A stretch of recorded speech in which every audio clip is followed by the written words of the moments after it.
ہو میں آدھے گھنٹے میں آپ کے پاس پہنچوں گا. اچھا انہوں نے تو وہ کہہ کے اور پھر رکھ لیا. میں اتنی دیر کھڑا رہا کہ یہ فارغ ہو جائیں, لسی پی لیں. جب وہ لسی پی چکے تو پھر میں ان کے پاس گیا. میں نے کہا حضرت میں آپ سے ایک بات عرض کرنا چاہتا ہوں, اگر یہ بات میری آپ کو بری لگے تو میرے منہ پہ ایک بہت زوردار تھپڑ رسید کر دیجیے گا, اور اگر اچھی لگے تو رجوع کر لیجیے گا اس سے.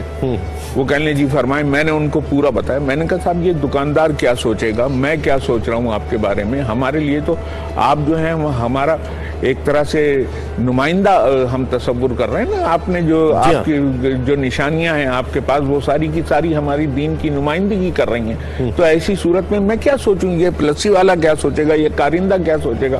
تو آپ بتائیں کیا پڑے گا. تو اس شخص نے صاحب اللہ اسے خوش رکھے, اس نے بھی یہ کیا کہ اس نے تھوڑی دیر میری طرف دیکھتا رہا. اس کے بعد اس نے جیب میں پھر ہاتھ ڈالا اور موبائل نکالا, پھر ملایا نمبر.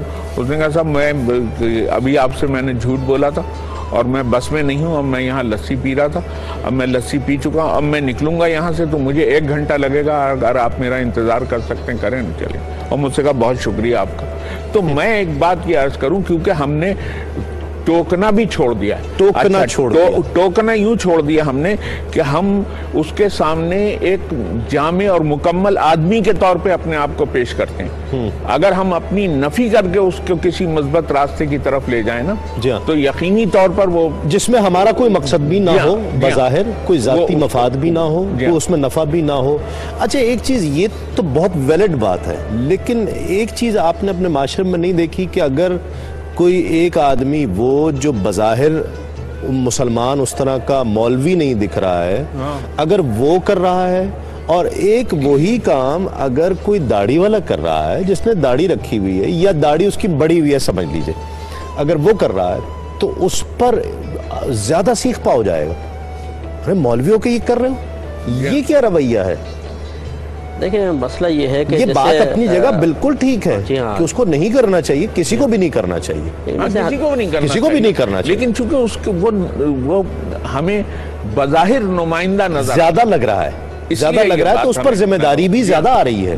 ذمہ داری زیادہ آ رہی ہے. بالکل. دیکھیں نا جب کوئی شخص شریعت پر عمل کرتا ہے تو اس کی رسپیکٹ بھی زیادہ ہوتی ہے. ٹھیک ہے. اس کو پھر لوگ عزت بھی زیادہ دیتے ہیں. بالکل. اور اس کے لیے اخروی انعامات بھی زیادہ بیان کیے گئے, تو اتنی اس کی ذمہ داری بھی تو بنتی ہے نا. اور ایک عام آدمی جو بالفرض بے عملی کی طرف مائل ہے, اس سے اگر کوئی برا فعل سرزد ہوتا ہے اس کا معاشرے پہ کیا اثر پڑے گا, اور ایک باشرع شخص کے برے عمل کا کیا اثر پڑے گا, یہ زمین آسمان کا فرق. جیسے وہ امام اعظم رضی اللہ تعالیٰ عنہ کے دور میں بارش ہو کے چکی تھی, امام اعظم ایک گلی سے گزر رہے تھے تو ایک نوجوان آتا ہوا نظر آیا اور گلی میں کیچڑ تھا. تو امام اعظم رضی اللہ تعالیٰ عنہ نے فرمایا کہ بیٹا سنبھل کے چلنا, کہیں گر مت پڑنا. تو اس نے کہا کہ اے مسلمانوں کے امام آپ بھی تھوڑا سنبھل کے چلیے گا, اس لیے کہ میں گرا تو اکیلا گروں گا اور آپ گرے تو پوری قوم گر جائے گی. واہ واہ. تو یہ معاملہ ہے. حضرت بالکل صحیح فرما رہے ہیں کہ جب آپ کو اللہ تبارک و تعالیٰ نے ایک عمل کی توفیق دی ہے تو پھر اس کی ذمہ داریاں بھی آپ کو قبول کرنی پڑیں گی, اور پھر اسی طرح کا آپ کو پریکٹیکل کر کے دکھانا بھی چاہیے. صحیح. ڈاکٹر صاحب میں بڑا دلچسپ آپ کو ایک چیز بتاؤں, جو ایک لوگوں کا تاثر یا پرسیپشن جسے کہتے ہیں وہ یہ بنتا ہے کہ ہر پیشے کے لحاظ سے وہ ایک خاص قسم کا بیہیویئر کی امید رکھتے ہیں. ٹھیک, اس کا ایک کرائٹیریا ہے. وہ سمجھتے ہیں کہ یہ پیشے والا ہے. مثلا ایک شخص ہے جو کہ پرنسپل ہے یا وائس چانسلر ہے تو وہ بڑا سنجیدہ ہوگا, مذاق نہیں کرے گا, اس طرح کی چیزیں. لیکن پہلی چیز جو میں سب سے کہتا ہوں کہ دیکھو ایک بنیادی چیز سمجھ لو, پہلے ہر شخص انسان ہے. صحیح. اس کے بعد اس کا پیشہ ہے. ٹھیک ہے. ٹھیک ہے. پیشہ ہے یا جس لائن کو اختیار کرتا ہے. تو ایک عالم, ایک داڑھی والا جو ہے وہ بھی ایک انسان ہے, اور وہ مذاق بھی کرتا ہے, لطیفے بھی کرتا ہے, اور وہ دونوں چیزیں اس کو فرشتہ کیوں تصور کیا جاتا ہے کہ یہ وہ فرشتہ ہونا چاہیے. ہاں یہ باقی دیکھیے جو عام یعنی نفسیاتی طور پہ جو ایک آدمی کی فطری چیزیں ہیں وہ تو اپنی جگہ درست ہیں بالکل, لیکن اصل میں کوئی ایسی بات جو ہماری معاشرتی اقدار جو ہیں یا ہمارا اخلاق جو ہے اس سے ہٹی ہوئی ہوں تو وہ قابل گرفت ہوتی ہیں اور اس کی بات کی جاتی ہے اصل میں زیادہ. صحیح. ویسے تو امام زہری رحمۃ اللہ علیہ ایک بڑے محدث گزرے ہیں. آپ ارشاد فرمایا کرتے تھے جب ہم عام لوگ تھے تو ہنستے بھی تھے, لوگوں کے درمیان مزاح بھی کرتے تھے, کھیلتے بھی تھے, لیکن جب اللہ تعالیٰ نے ہمیں قوم کا امام و رہنما بنا دیا تو ان کے سامنے ہنسنا بھی روا نہ رہا. کیا بات. کہ مسئلہ وہی ہے کہ اگر آپ مستحب ترک کریں گے یعنی ایک باشرہ شخص تو لوگ واجب کو ترک کریں گے, آپ واجب ترک کریں گے وہ فرض کے ترک کرنے کی ہمت پائیں گے. تو اس لیے بہرحال ایک بعمل شخص ذمہ داری زیادہ بڑھتی ہے. ہاں بالکل ذمہ داری بنتی ہے. جیسے اب حضرت نے بھی ارشاد فرمایا کہ جیسے کوئی کسی بڑے منصب پر فائز ہے, نیچے والے اس کو ضرور چاہیں گے کہ یہ پریکٹیکل کر کے دکھائیں اور ان میں کوئی غلطی اور خطا ظاہر نہ ہو, چاہے وہ خود کتنی غلطی اور خطا کر رہا ہو. اسی طرح جیسے بچے ہوتے ہیں وہ ماں باپ سے چاہتے ہیں کہ ماں باپ کوئی غلطی نہ کریں. ٹھیک ہے ہم تو بچے ہیں, غلط خطا ہو جائے کوئی بات نہیں, اور واقعی ہونا بھی چاہیے کہ ماں باپ کو بڑی محتاط زندگی گزارنی چاہیے, کیونکہ بچوں کا عمل ان کے لیے دلیل نہیں ہے, بچوں کے لیے ماں باپ کا عمل دلیل بن جائے. ڈاکٹر صاحب آپ کو کتنی مشکلات ہوئیں؟ آپ ہم سب جانتے ہیں کہ آپ کا ایک بہت بڑا کردار ہے ایک آئی بی اے کو آئی بی اے بنانے میں, اور خواجہ صاحب جو بات کر رہے تھے کہ وہ ایک کھڑا ہے اور بڑے ذوق و شوق سے لسی پی رہا ہے, وقت کی کوئی پرواہ نہیں ہے, آدھے گھنٹے کا کہہ کے گھنٹے میں چلے جائیں گے, 1.5 گھنٹے میں چلے جائیں گے, انتظار کر رہا ہے, کوئی نہیں یار آدھے گھنٹہ اور انتظار کر لے, کیا ہو گیا اس میں, کون سی بڑی بات. تو یعنی آپ کو کیا میجر ٹارگٹس کیا کیا تھے ڈسپلن کے تعلق سے, تو اور مشکلات کیا ہوئی ہیں؟ دیکھیے میں جب امریکہ پڑھنے کے واسطے گیا, ویسے بھی میرا مذہبی گھرانے سے تعلق ہے اور میرا کافی مطالعہ ہے مذہب کے بارے میں اور ڈائریکٹ قرآن سے اور حدیث سے. تو میں جب امریکہ گیا پڑھنے کے لیے تو میں نے وہاں دیکھا کہ وہ چیزیں جو ہمارا مذہب جس کی انسانی معاشرے میں اہمیت دیتا ہے وہ وہاں پر پریکٹس ہوتی ہیں. مثلاً وہاں پر وقت کی پابندی ہے, ٹھیک ہے, یعنی کریڈیبلٹی ہے کہ یونیورسٹی نے کیلنڈر دیا ہے کہ صاحب امتحان ہوگا, فلانا ہوگا, اب بارش ہو رہی ہے, طوفان آ رہا ہے, کچھ بھی ہو رہا ہے, ہوگا وہ بالکل, کوئی دوسرا سوچے گا بھی نہیں کہ ایسا ہو سکتا ہے, اس میں تبدیلی ہو سکتی ہے. دوسری چیز میں نے دیکھی وہاں صفائی ستھرائی ہے بہت زیادہ. ارے واہ واہ ماشاء اللہ, یوسف بھائی آ گئے مفتی صاحب. اچھا ماشاء اللہ. السلام علیکم. کیا بات ہے جناب جناب جناب ظہیر نصیر, خوش آمدید. تسلیمات. کیسے مزاج ہے علی, کیسے طبیعت ہے؟ ڈاکٹر عبدالوہاب صاحب سے واقف ہیں ماشاء اللہ, آفاقی شخصیات ہیں ماشاء اللہ. تشریف رکھیے. خواجہ رضی حیدر کیسے مزاج ہیں آپ کے؟ یوسف بھائی سے اکثر آپ کا ذکر ہوتا ہے. طفیل آج سب سے ملاقات الحمدللہ, یہ میری سعادت ہے ماشاء اللہ. خواجہ صاحب آپ کا اکثر ذکر یوسف بھائی سے ہوتا ہے. اچھا, جب ہم آپس میں ہوتے ہیں تو آپ کا ذکر کرتے ہیں, بہت اور مزہ آتا ہے. خواجہ صاحب سے تو بہت پرانی نیاز مندی ہے الحمدللہ. بس یہ سمجھے کہ بچپن خواجہ صاحب اور خواجہ صاحب کے والد گرامی وہیں ہمارے اکارادر میں تشریف فرما ہوتے تھے. واہ واہ الحمدللہ. واہ. یوسف ایمن صاحب ہمارے ماشاءاللہ بہت معروف ثناخواں. بھائی تسلیم صابری صاحب اصل میں ہوا یہ, ابھی ڈاکٹر صاحب سے آپ نے پوچھا ڈسپلن کے حوالے سے, تو میں ایک بات عرض کروں کہ ایک سال بھر پہلے ہم ایک مشاعرہ تھا محمد علی جناح یونیورسٹی میں, اس میں گئے, وہ پورا ہال بھرا ہوا تھا اور وہ لڑکے جو تھے وہ خاصا شعراء کو تنگ بھی کر رہے تھے اور ہوٹنگ بھی کر رہے ہیں, سب کچھ کر رہے تھے. ایک آدھا گھنٹہ گزرا ہوگا تو اس کے بعد پھر ڈاکٹر صاحب ہال میں داخل ہوئے جیسے ہی, تو اتنا پن ڈراپ سائلنس ہو گیا وہاں پر, کوئی ایک لڑکے کی بھی آواز نہیں کی. اچھا اس کی تشویش ہمیں لاحق ہو گئی پھر شعراء کو, جنہیں پہلے یہ شکایت تھی کہ شور کر رہے ہیں, پھر ہمیں یہ ہو گئی کہ وہ انور شعور صاحب نے جو ہے وہ باقاعدہ کہا کہ بھائی داد تو دے دیجئے آپ لوگ کم سے کم, اتنے بھی نہ چپ ہو جائیں. تو ڈاکٹر صاحب کا ماشاءاللہ یہ صورتحال ہے, اور یہ آئی بی اے میں بھی یہی صورتحال. بالکل بالکل. میں تو کہتا ہوں ان کے لیے کہ یہ کچھ ادارے ایسے ہوتے ہیں کہ جو شخصیات بناتے ہیں, کچھ شخصیات ہوتی ہیں جن کی وجہ سے ادارے بنتے ہیں, یہ وہ شخصیت بلا شبہ. اچھا میں جو رویوں کی بات کر رہے تھے ہم, آپ کا ابھی سوال نامکمل رہ گیا. جی جی بالکل بالکل. تو میں نے دیکھا کہ وہاں پر صفائی ہے, وہاں پر سفارش نہیں چلتی, وہاں پر کریڈیبلٹی ہے, جو بھی کچھ کہا جاتا ہے اسی طرح ہوتا ہے.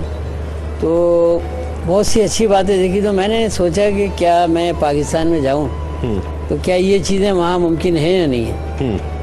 تو اتفاق یہ ہوا کہ مجھے یہاں پر انتظامی امور کی ذمہ داری دے دی گئی, تو میں نے ان پر عمل کرنا شروع کر دیا.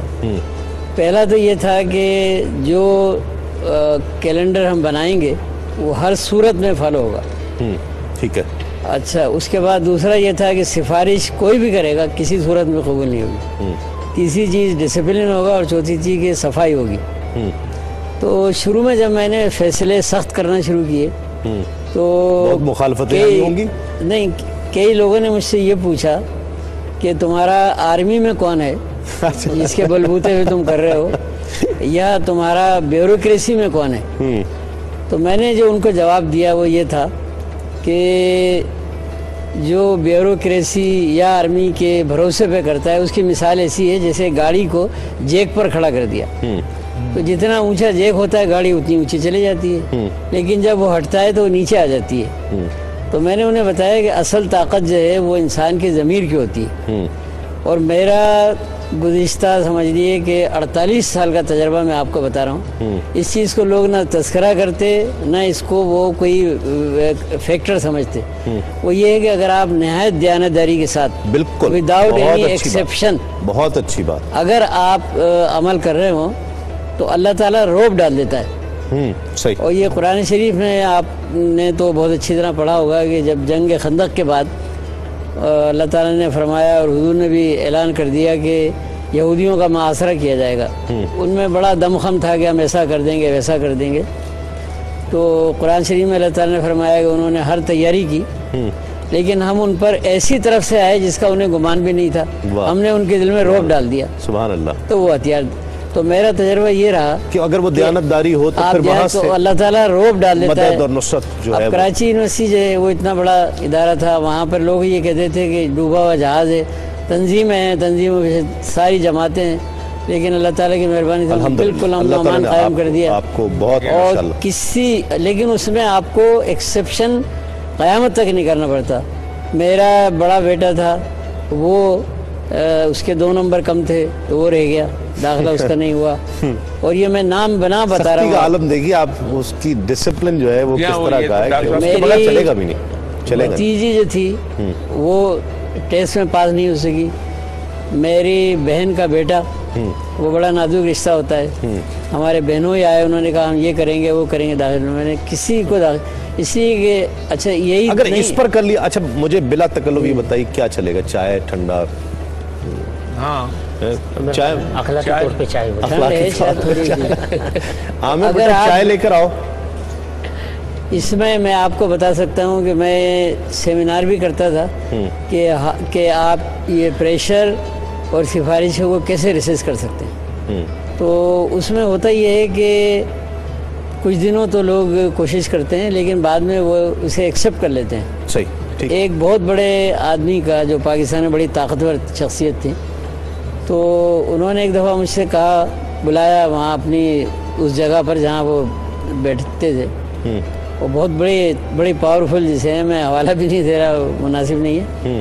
تو انہوں نے بلایا, چائے وغیرہ پلائی, پھر انہوں نے اٹھتے ہوئے کہا مجھ سے کہ وہ فلانا ہے, اس کے 2 نمبر کم ہیں. تو میں نے کہا ٹھیک, میں نے کوئی جواب نہیں دیا. یہ بھی ایک اصول ہے کہ آپ یہ نہ کہیں کہ میں بڑا اصولی آدمی ہوں اور آپ یہ کیا کہہ رہے ہیں, نہیں کر رہا یا کر رہا ہوں. نہیں دی. میں نے کہا اچھا ٹھیک. تو 2 ماہ بعد چیمبر میں وہ چیف گیسٹ تھے, تو انہوں نے مجھ سے پوچھا کہ وہ کر دیا تھا آپ؟ میں نے کہا نہیں کیا. بس تو بعد میں اب دیکھیے کیا ہوتا ہے. ان سے کسی نے کہا جا کر کہ ہمارے بیٹے کا داخلہ ہے تو آپ ذرا سفارش کر دیں. انہوں نے کہا کہ تم مجھے بے عزت کرنا چاہتے ہو, وہ میرے باپ کی بات نہیں سنے گا. یہ ان کے الفاظ. میں آپ کو جو چائے پلوا رہا ہوں نا وہ کسی سفارش کے لیے نہیں پلا رہا, مجھے کوئی داخلہ نہیں کروانا. خواجہ صاحب ایک جملہ بڑا اچھا کہا کرتے ہیں, مجھے تو جب بھی یاد آتا ہے میں بڑا اس سے مسرت لیتا ہوں, بڑی راحت لیتا ہوں. قائل کرنے کا نہیں, یہ مائل کرنے کا دور ہے. صحیح بات. ہم لوگ قائل کر رہے ہیں حکیمانہ قول ہے, بڑی اچھی بات ہے, بہت خوبصورت بات ہے کہ ہم قائل کرنے پر لگے ہوئے ہیں کہ میری مانو جو میں کہہ رہا ہوں. جو ہمیں بتایا گیا ہے وہ سارا اس جملے میں سب کچھ ہے کہ ہمیں مائل کرنا ہے, کہ اسے قریب لانا ہے, ہم وہ نہیں کر رہے ہیں. ہاں یہ آپ نے جملہ بہرحال میں نے کہا تھا، لیکن میں آپ سے عرض کروں کہ جو قائل کرنے میں آدمی حجت میں پڑ جاتا ہے، تکرار میں پڑ جاتا ہے، بحث میں پڑ جاتا ہے، جبکہ مائل کرنے میں اسے حسن اخلاق کا مظاہرہ کرنا، کیا بات، تو اس لیے مائل کرنا زیادہ مناسب ہے بجائے قائل کرنے کے.